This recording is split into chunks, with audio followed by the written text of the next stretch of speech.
Kia ora, koutou katoa. Warm greetings to you all and welcome to Talk 2 of the Connect and Develop series. I'm Fiona Scanlon, Alumni Relations Advisor at the University of Auckland, and it's a real pleasure to be with you here today. If you're tuning in for the first time, thanks for being here. For those of you that joined us for the first talk, we're really glad that you're back. The world of work is changing more rapidly than ever before, and the Connect and Develop series is here to bring you tools that can help you develop along the way. Today's topic, unconscious bias at work, holds particular importance as the workforce becomes ever more international. Projects often span multiple continents or stakeholder groups, and addressing today and tomorrow's complex challenges requires collaboration across cultural and physical boundaries. Our first speaker today is Wellington-based Claire Achmad, who is the CEO of social service providers Aotearoa. She was inducted into the university's 40 under 40 humanitarians category in 2018. Claire has dedicated her career to using her skills and experience to advance and protect the rights and well-being of children in New Zealand and globally, and to develop more equal, just and sustainable communities. In her current role, Claire represents New Zealand's community social services and champions the outcomes that social service workers are creating every day in communities around the country. Prior to her current role, she has held senior roles at Barnados, World Vision, the New Zealand Human Rights Commission, UNICEF, and the New Zealand Ministry of Social Development. In addition, she also serves in advisory and leadership roles with New Zealand and international organisations, is a guest lecturer, and has published internationally. Joining Claire today as our second speaker is Carl Adams, who is currently based in Bangladesh in his new role as location advisor for the United Nations Development Programme. First, we'll hear from Claire, who will share a little bit more about Carl ahead of his talk. We'll then have time for both speakers to answer your questions. On behalf of all of us here at the university, I'd like to say many thanks to Claire and Carl for being a part of this series. And to everyone joining us, I hope you find today's webinar useful. Over to you now, Claire. Nā koutou katoa. E te whānau o Waipapa taumatarau I noho I Aotearoa me te ao whānui. Ka nui te mihi kia koutou katoa. Malo elele, talofa lava, kia orana, whakalofa lahi atu, namaste, nisa bula, ni hao, salam, apa kabar. I am so pleased to be a part of this conversation today with you all, and thank you, Fiona, for the warm welcome. Before I jump into my talk, I just want to cover a few tips for participating and getting the most out of today's webinar. The Q&A function at the bottom of your Zoom panel is live now. So please, as we go along through today's talks, submit your questions at any time. Indicate when you ask a question, whether it's for myself or for Carl or for both of us, and we'll be monitoring your questions as we go. We really want to hear from you about what you're interested in. I encourage you to upvote the questions that you find most interesting, and these questions will move to the top of the Q&A screen. Toward the end of today's webinar, both Carl and I will be answering some of the highest rated questions, so please do get involved. The reason why I'm so pleased to be a part of this conversation today is because I have seen across the course of my career to date the amazing things that can happen when we work collectively, inclusively, and equitably. Working here in Aotearoa and also overseas has afforded me the opportunity to work with a huge range of diverse people from different cultures and different backgrounds, different abilities and experiences. It has been a hugely enriching experience, and it's something that I really love about the work that I do. Personally, as well, I have a connection to this kaupapa of unconscious bias at work. I know what it's like to be one of the different voices in the room, especially starting out in my career as a young person, female, and of multi-heritage.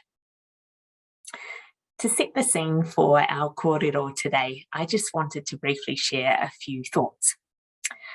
I see that our context of work is rapidly changing. We are very much living in te ao hurihuri, the ever-changing world.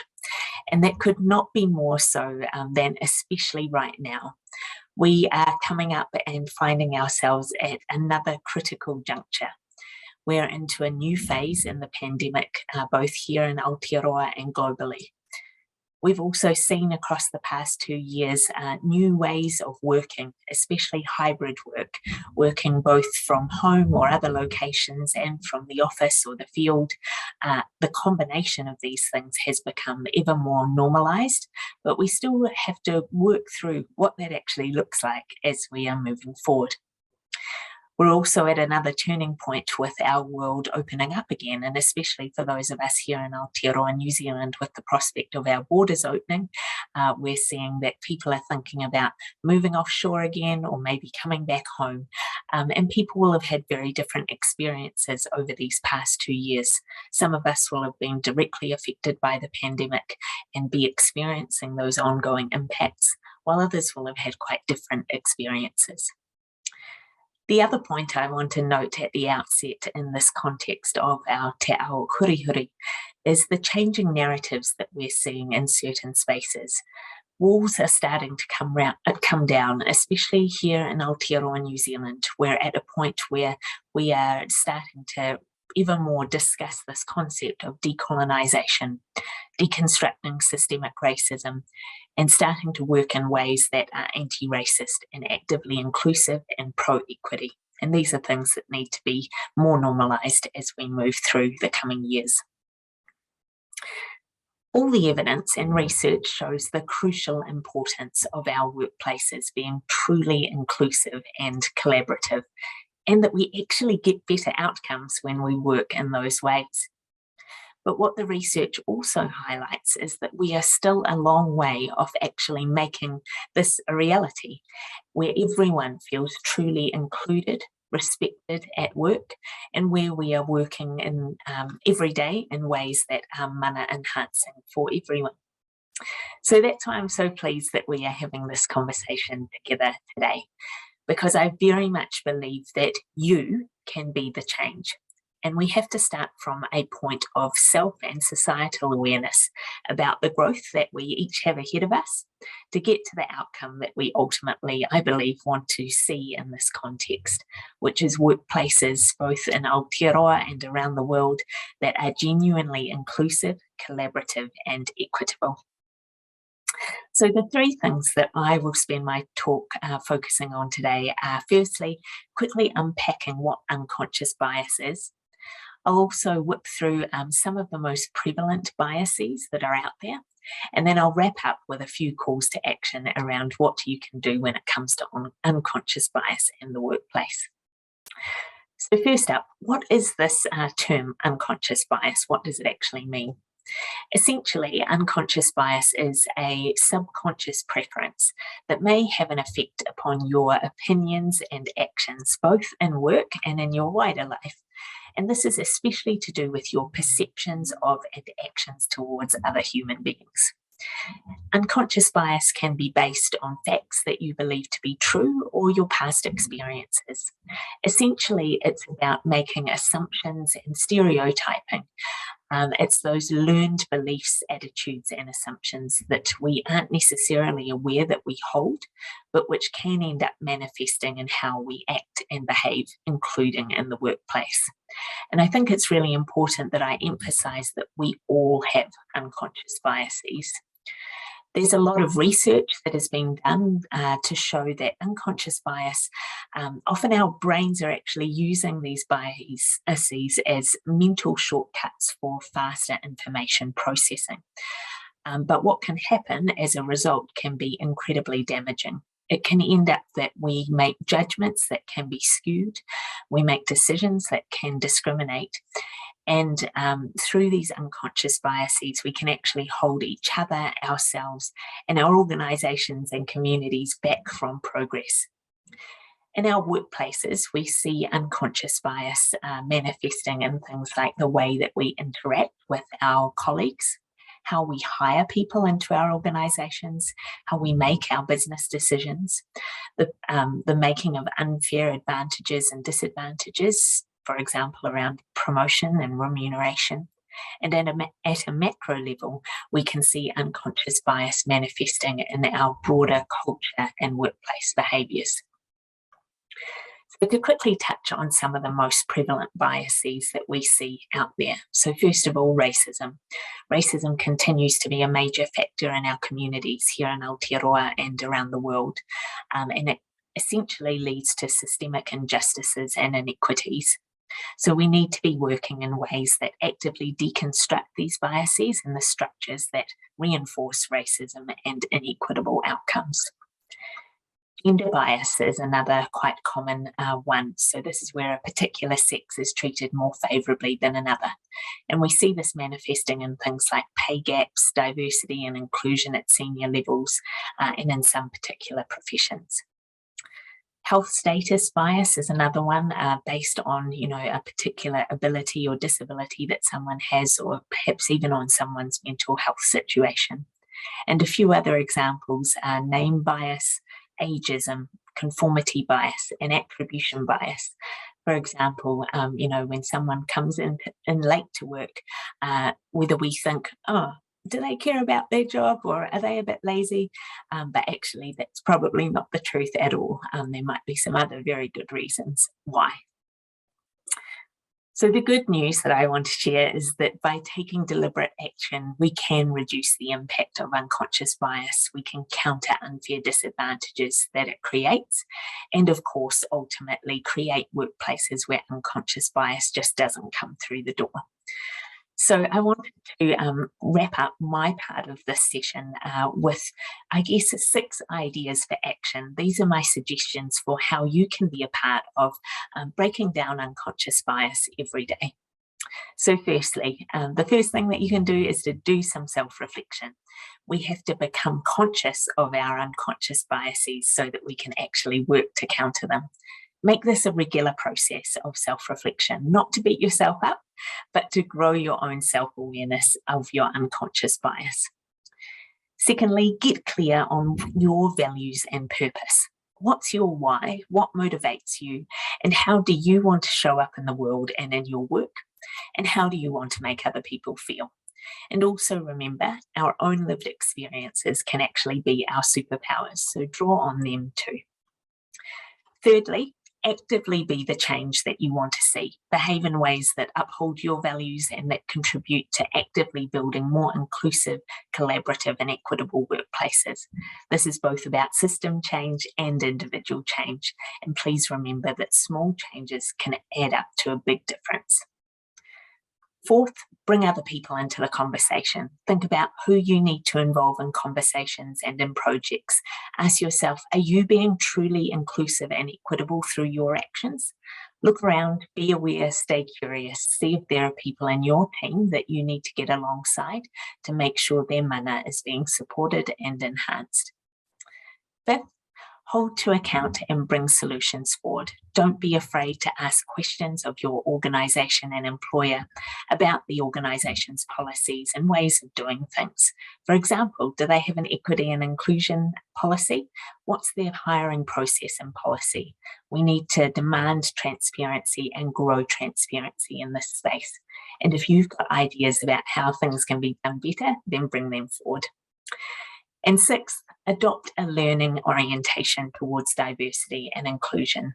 See if there's trainings that you can go on together as a team and have an environment where you can discuss these things. Challenge your thinking and assumptions, be switched on about ways that you can play your part in creating a culture of inclusiveness and in building a more equitable and just world, one workplace and one community at a time. I will leave my talk there. And I'm now really pleased to introduce my fellow alumni, Carl Adams. And I'm so happy to be sharing this space with you, Carl, a fellow humanitarian. Carl was inducted into the university's 40 under 40 humanitarians category in 2020. And I have to say his career to date is quite simply incredible. Carl studied his Masters in International Development at the University of Auckland, and he has responded to the Nepal earthquakes, the Sulawesi tsunami in Indonesia, and the Rohingya refugee crisis in Bangladesh in his role as country director with aid agency Med-Air.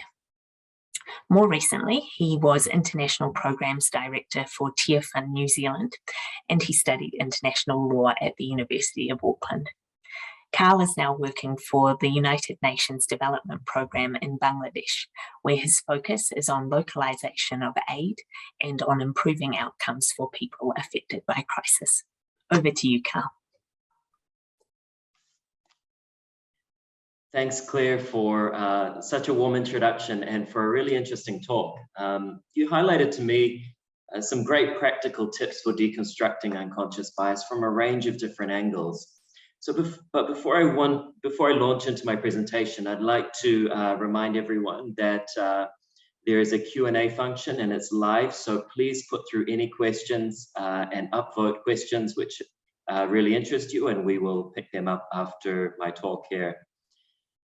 So I undertook my studies in international development and law at University of Auckland, and you could say that my career has been a series of disasters, having worked in response to both natural disasters and human-induced crises across the Asia-Pacific region. So today I want to unpack two sets of unconscious bias through these experiences. Being on the ground during or in the wake of a disaster, I've been surrounded by the sights, the sounds, and the smells of devastation, of loss, and of grief. Humanitarian workers often see destroyed homes, people searching for their loved ones, or some nursing injuries. We hear the tapping of hammers as displaced families drive wooden pegs of their rudimentary shelter into the ground in an unfamiliar land far from home. We often smell the acrid air, thick with dust and smoke, across the cities and towns shaken to the ground by the rumbling of the earth. But what's difficult to sense is the roller coaster of emotions that those people affected go through, from incredible unity as communities come together and support one another in desperate times, to heavy isolation and anxiety as their lives are upended. So where do you start when you're confronted with such devastation? We start to look at who is affected, how badly and in what ways are they affected, where are they and what do they need, and how do we get support to them? We must also ask, how do we reach the most vulnerable people and make sure that we do no harm in the process? How do we coordinate assistance with other people to make sure that there's no duplication or gaps where some people receive more than they need while others get nothing? And how do we put people affected by crisis in the driver's seat of the decision-making for their emergency needs and their recovery? So to make these kinds of decisions accurately requires a huge amount of information. And this information is just, it doesn't exist right after a disaster. So what happens? We often rely on practical guidelines that set out things like how much water is needed per person per day, how many people should share a toilet, or how big an emergency shelter should be. But we do also have to make a lot of snap judgments. No training or experience can replicate every situation, so we often use gut instinct to connect the dots. So that brings me to my first unconscious bias that I've encountered working cross-culturally, which is affinity bias. Affinity bias is where we seek out people who we can relate to. Perhaps they have the same appearance, beliefs, cultural backgrounds, or language as us. We tend to feel more comfortable around people who are like us, and you've probably come across this in the form of the teacher's pet or the boss's favorite staff member. That's often affinity bias in action. Perhaps you eat the same thing for lunch today, lunch every day. You might have an affinity for those tuna mayo sandwiches or egg sandwiches. That's harmless if you don't eat them too close to your colleagues, but they can be harmful when it determines the kind of people that you decide to build relationships with or don't, or the quality of services you provide to some people over others. And worst of all, when we do this without even realizing it. Having worked in cross-cultural contexts, I've seen us conflate fluency in the English language with intelligence and give confident English speakers an outsized influence in decision-making. Expats can rely on one trusted staff member who speaks English well as their main source of information, And the risk of doing that is that information gets filtered through the interests and the subjectivities of that one person, who's often fairly well-educated, well-connected, and well-off, maybe not representing the entire affected community. So failing to spot affinity bias can undermine our ability to hear diverse perspectives and tap their talent and ideas. In recruitment, it can mean that we seek out people who we deem to be a culture fit with the organization without anyone really defining or knowing what that really means and looks like. An example to share is that 3 years ago, I was in a meeting where someone said it would be great if we had more local staff project managers, but I'm afraid of lowering the bar. Someone at the table asked, why do you think that that would lower the bar? And the response was something about the quality of writing proposals and reporting, the structure and the flow of writing in English. So taking that conversation away, I realized that my organization had the same challenge. One of the only things holding back some excellent local staff was the 10 or maybe 20% of their role, which was writing proposals and reports. So we unpacked that and we found that our local colleagues knew their programs and projects inside and out with information and data to back it up, often to an even higher level than their expat international colleagues. However, this didn't come through in the way that they presented the final document or report. So we realized that these roles had been designed with a native English speaker in mind. And if we structured these roles just slightly differently and had someone specialized in reporting, supporting with developing the final product, we had the local talent to fill these roles and succeed. So making that change actually improved our efficiency and it cut our costs. Our new project managers, they didn't need interpreters to interact with the local communities or for documents to be translated. So kind of naturally, communication gaps reduced, and these folks were able to consistently deliver without having to stop and start the delivery of their work while they turn their attention to the next report or proposal. So I want to ask the question, if our current ways of doing things limit our diversity, how can we think and do things differently? So moving to the second set of unconscious biases I want to talk about today. I've worked in some very male-dominated and hierarchical cultures, and it's easy to spot these biases from a mile away. And I was surprised to see New Zealand is not all that different. The biases I'm talking about are so persistent that they have their own pop culture terms, like mansplaining, manels, male-only panels, manologues, and manterrupting.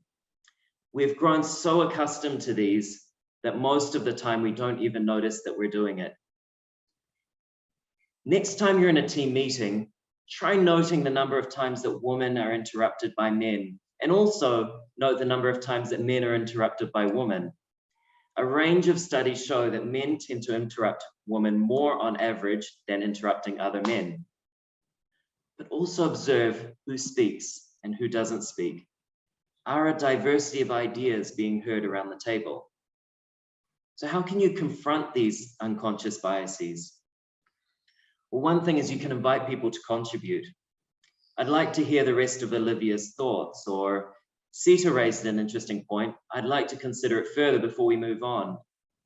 Or if you're the person that keeps getting interrupted, you can try and note that interruption tactfully by saying something like, give me 1 more minute to finish my point, then I'm interested to hear your point of view. Or great that you're so passionate about this, but I need to finish my point. Arundhati Roy, a writer, said that there is really no such thing as the voiceless. There are only the deliberately silenced or the preferably unheard. So let's consider whose voices dominate and have influence. I confronted my own unconscious bias about who does construction work when I was meeting folks who had rebuilt after the 2015 earthquakes. I want to wrap up by sharing a couple of short stories. So after winding around the steep terraced hills of eastern Nepal, I met a man named Kul Bahadur Magar, who despite being blind was constructing his 39th house. as a stonemason rebuilding after the earthquake. And Magar had a wide grin as he explained how he measured the stones with his hands, cut them down to size, and put them into place. He was proud of his skills, but even more so that the community now recognized what he could contribute. Later that same day, I met a woman named Dolma, who was well into her 80s. She had one good eye and a little bit of hearing left. So like students in a classroom, we sat in front of her beside her recently completed house. As she pointed out things, she said, "Look, I did a lot of it myself. I even plastered the walls," as she points to the fine mud water, which reached about 5 feet up the wall, much the same as her own height. As her husband joined, she continued, "We thought we were too old to start again." By confronting unconscious bias, we can unlock amazing capacities and ideas that we never considered before. And that's something that makes for a more enriched and inclusive world. So thanks everyone for your attention, and I look forward to our discussion. Back to you, Claire. Nā mihi nui ki a koe, Carl, amazing whakaro that you have shared with us. And for me personally, I also just really appreciate hearing from your different perspective working in the Global South and some of the issues that you are facing, especially in the context of protracted and rapid onset crises, and that many of these issues around unconscious bias are similar, and that they impact on, things like decision making. You've also introduced me to a couple of new terms, manels and manterrupting. So thanks for bringing those ones forward. And hey, everyone who is joining us today, thank you for the fantastic questions that are coming through. So remember, if you want to share a question with us, please go to the Q&A function at the bottom of your screen. And also, if you don't want to ask a question, but you can get involved by upvoting, and we're going to now turn to taking some of those top voted questions, and we'll share the answering between us. I see that our most popular question here, which I'm going to put to you first, Carl, and then I am happy to share a few thoughts too, is how do we engage in a conversation about unconscious bias when people don't necessarily believe that unconscious bias is a thing, or that systemic inequality in the workplace exists? Often people will say, "Oh, we're really inclusive. Like, what else do you want from us?" Carl, what are your thoughts on that? It's a really tough one. I would say one of the starting points can be searching for common ground, things that you can agree on as a starting point to then move the conversation forward. Sometimes starting in a place where, of lived experience, which isn't recognized maybe in the workplace that you're in, is really challenging, and there can be a lot of opposition to that as others don't relate to it. But starting maybe in a place where there is some common ground and then moving the conversation from there can be a practical way to try and address it, but it is incredibly difficult. Yeah, I absolutely agree with you, Carl, on both those points. Whoever's asked this question really want to reassure you and others that this is a tough one to tackle. But I totally agree. We actually, remember our common humanity. We do have more that binds us than what separates us. So finding common ground can be so important. The other things I want to add here are just around, we really need to ensure that there are champions for this issue within all of our workplaces. And I do believe that our organisational leaders have a key role to play here, but also no matter what level you're at in an organisation, you can play a role too. So going back to what I talked about earlier, that concept of being the change.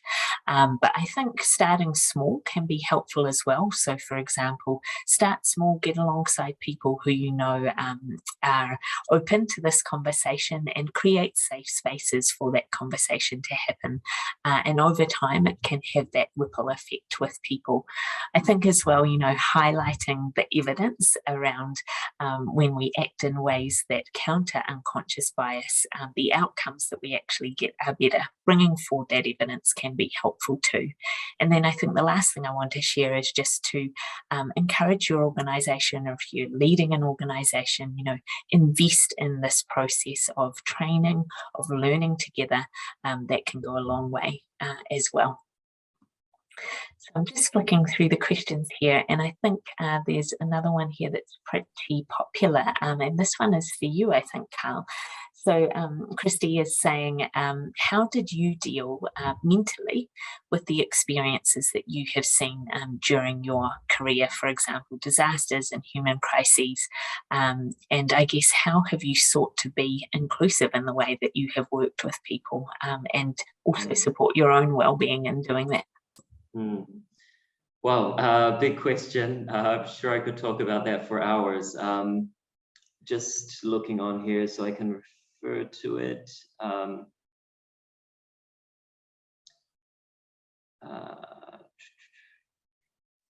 Okay, I can't find it, but I will speak to it. I would say one of the, definitely in the wake of a disaster, there is such tragedy and devastation that often happens. And there can be a vicarious trauma that comes through that. And that's something that we need to be really mindful of, or even the cumulative stress of being in a disaster zone and seeing things. And that can also, in fact, affect decision-making and the way that we approach things, including with unconscious biases that we may develop.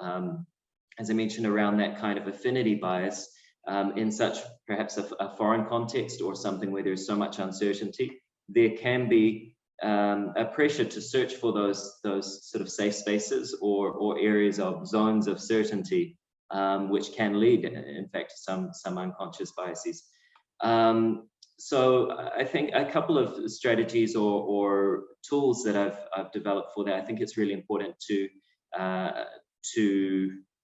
couple of things. One is taking a break from time to time, stepping back and not carrying the weight on your own shoulders for everything that is happening. But you have a role to play, and you do that. But the whole fate of disaster affected people cannot entirely sit on your own shoulders. So I think that sort of lifting that burden is one huge thing. And another is to also recognize that that those affected are really can be and often are the drivers of their own recovery. So going in with a listening ear, seeing what it is that people need and what it is that they can do themselves is something that I think is really key, because it puts affected people in the driver's seat for their recovery going forward, fosters a sense of ownership over what happens, and also lessens the kind of pressure to be meeting all kinds of demands and expectations where you cannot realistically do all things for all people at the same time. Thanks, Carl, and thank you everyone for these amazing questions that are coming through to us. Our next one here is one of our attendees is saying that people with dominant identities don't often have the necessity and therefore the lived training to think of the realities of others, because the world is structured to serve them. Power does not often just give itself up. Is it maybe a better use of energy to get people with marginalised identities and realities into positions of power so that the power is distributed across lines of difference? Amazing point that has been made here, and I really do want to emphasise from my perspective anyway that countering unconscious bias, a key part of that is really about ceding power. It is about changing and reshaping our power structures that have traditionally been in place. I also believe it's about bringing the ancient wisdom and knowledge of our Indigenous cultures to the fore. And as you have said, said, the person who's asked this pātai, it's about really creating new structures and systems and ways of doing things so that people with lived experience or who have experienced marginalisation can be in those positions of, you said power, I also would say, decision making and influence. And I think we are starting to see some efforts to do that and to change the balance and to rebalance things. Carl, do you have anything to add in relation to this one? Thanks, Claire. I can't agree more with this question. And I think one of the first steps, I mean, speaking from a perspective of a white middle-class man, I think this is something that I need to be really aware of. And one of the first and important steps is actually bringing the right people around the table, bringing a diversity of ideas around the table, because you can't understand a lived experience that you haven't lived, or a cultural experience of a culture you are not part of in a true and deep sense. So having the people around and involved in the discussion is a starting point. I must note though that often that is really tricky for the people that are the first, be that sort of a minority group in a workplace environment that is quite of a different culture, because they're often carrying added responsibility to sort of be that diversity and inclusion and represent all of the different ideas and take workplace initiatives to drive change, and they're doing that on top of their regular work. So I think real acknowledgement of that additional load that people in those positions carry when they have a seat at the table and are involved in decision making is really important. And having a seat at the table is one thing, but I think there needs to be enough seats around the table to actually create that structural change where things start to move from a really dominant cultural perspective to a more diverse, multifaceted range of identities that sit around and are involved in the process. Sure, Carl. The next question that we have here is that someone has said it takes someone brave, whether you're young or you're old, to speak up about these issues. And do we have any advice on how to be brave? Carl, do you want to tackle that one first, and then I can share my thoughts? It's a tough one. I would say one of the things that can be useful is to look for who are the allies, who are the people that can be convinced or support change. And so if that is sort of a predominantly white male board table or management, are there people within that group who can really also be promoting the change, be a voice into those spaces, and back you in different initiatives? Because definitely going it alone can be challenging, but having voices, both a diversity of voices, but also people who believe in the change or can be convinced of it within dominant groups can also be useful allies in the process. Yeah, I think getting alongside others is always going to be a big help in being brave in this space. I think for me, the other thing I would add is just to go back to something I touched on when I spoke earlier, is get really clear on what your own values are, and how you want to show up in the world, and how you want to make other people feel. And I think there's that old saying, people don't necessarily remember what you said, but they remember how you made them feel. And I think it's just really recognizing that through our actions we can have an incredible impact on other people. We might not realize it, So it's just that bravery to step into a space that may be scary, or to speak up for what you believe is right. And I think as well, the more you do that, the braver you'll get. Yes, you might experience some knockbacks and some road bumps along the way. People won't always be open to having that conversation, but if you approach it in a respectful way and keep an open mind and an open heart, then I think that can really help and go a long way to being brave in this space and tackling these kinds of issues. Carl, we have another question here for you, and this person is asking, now that you're working in Bangladesh, have you noticed that there are some biases that are more prevalent there than in New Zealand? And if so, what are they? Okay, great question. There's three which really stand out for me, which is gender, authority, and age bias. So I'll quickly unpack those. Definitely, it's a very patriarchal culture. And so the burden and expectations on women are much different to men, and that makes it challenging for women entering the workplace, but also particularly sitting at a management and senior level within organizations. So there is significant discrimination that happens.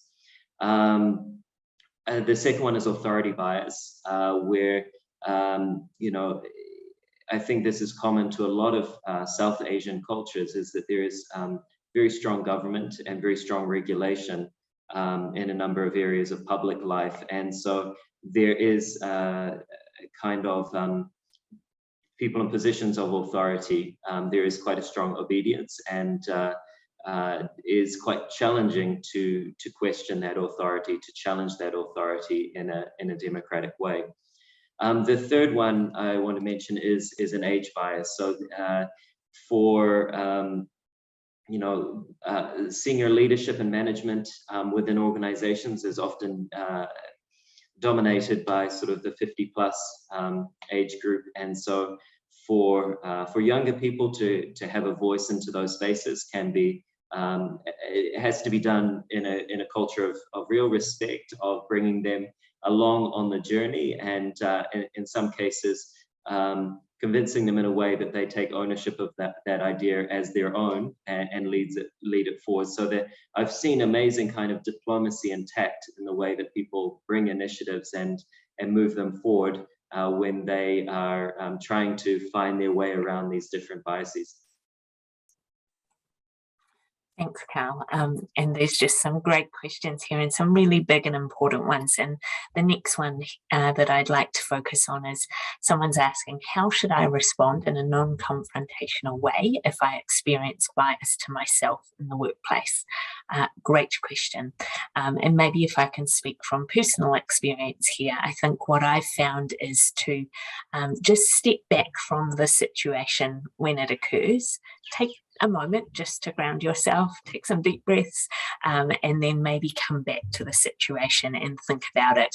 I think it's very understandable in these situations, and I know for myself it can, you know, trigger quite an emotional reaction. I think something that we can do is to work through that and then come back to it and think about it in a logical way, so that we can have a conversation with that person that we've experienced it with, and really bring forward how that has made you feel. You know, help them to try and understand and put themselves in your shoes, and explain to them how you'd really appreciate if they could think about acting in a different way in future. I think also highlighting that, you know, you have experienced that yourself, and so there's a concern there around how others could be experiencing things as well. And then I think it's about creating a space for some of those bigger conversations about the processes and policies and behaviours and cultural pieces that are in place in your organisation to hopefully prevent these things from happening again in the future. I think, unfortunately, we are going to need to wrap up very shortly. I'm just seeing, Carl, maybe do you have any last thoughts on how we can talk to senior members of our team or people of an older generation who maybe dismiss some of these ways of thinking as woke or, you know, unnecessary? Any quick tips from your perspective on that? Oh, I'm loving these questions, some really good ones. Yeah, I think often when people don't recognize the bias that exists and haven't experienced that themselves, then the criticism jumps to the way that the bias is challenged or the way that it's raised. It's the same kind of way that I think we're if someone's raising a really good point, but they're doing it by shouting, then they may be criticized for shouting rather than for the point that they're actually getting across. So it can be really easy to dismiss people raising unconscious biases because the tactics can be criticized more than actually addressing the substance of the issue itself. So really finding ways that connect with an older generation can be really important, and finding ways that may connect with their lived experience is once again maybe a starting point. I don't think there's any sort of go-to guide or right or wrong way to do it, but centering relationships can be a really healthy starting point, so that they can get to know your worldview, your perspective, your lived experience, and what you're bringing to the table, what's motivating you, and the issues that are there. Thanks, Carl, and thank you everyone for your participation today. Ngā mihi nui mō tō pātai. We haven't been able to answer all of your questions, so Carl and I will work with Fiona and see if we can get some answers out to you after the talk today. It's been my absolute pleasure to be here together with you, Carl, and I know you've enjoyed it too, to have this discussion about unconscious bias at work with all of you out there today. The Connect and Develop series brings you professional development talks covering topics designed to help you to understand and adapt to the changing world of work. Today was talk 2 of the series, and we've got 2 more to go, so do look out for those later this year. And if you like today's topic and want to join us for the next talk or invite fellow students or alumni, you can visit auckland.ac.nz/connect and develop, and we'll make sure we share that link out with you today. Thanks again so much everyone for joining us today, and we hope to see you at one of the other talks. But for now, mā te wā.